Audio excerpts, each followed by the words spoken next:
Қазіргі таңда 2021 жылы Астана қаласында өткен Қазақстан Республикасының спартакиадасында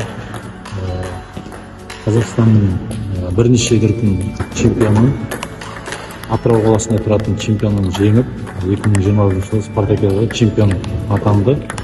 Содан бері жылда өтетін Қазақстан Республикасының чемпионаттарында және де пара олимпиада, Қазақстанның ішіндегі паралимпиада ойындарында жеңіске чемпион атағын ешкімге қазіргі таңда ешкімге бермей жүр.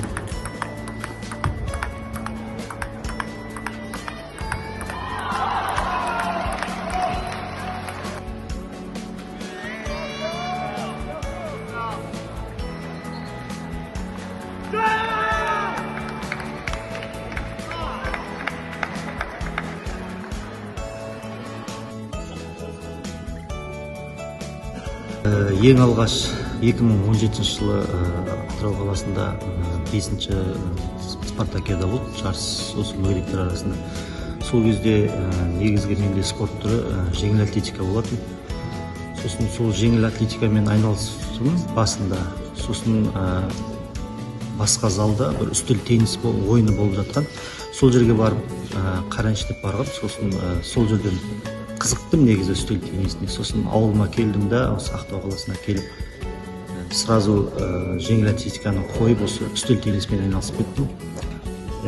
Ең алғашқы қоржыныма кірген медаль менде 2019 жылы Ақтөбе қаласында Қазақстанның пара олимпиадасы болды.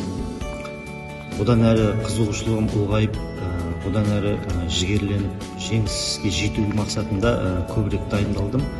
Сөйтіп жүргенде 2020 жылы Астана қаласында чемпионатқа баратын болып, онымен карантин болып қалып, жарыстан қалып қойдық.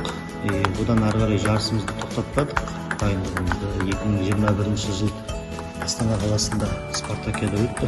Сол жерде чемпион болып. Бұдан әрі қызығушылығым күшейіп, 2021-де сол чемпион болып бастадым. 2022-де тағы чемпион болдым. Қазақ елінің жігіттерін, қазақ елінің туын барша шетелдіктерге көрсетсем деген үлкен мақсаттар алдыма қойған.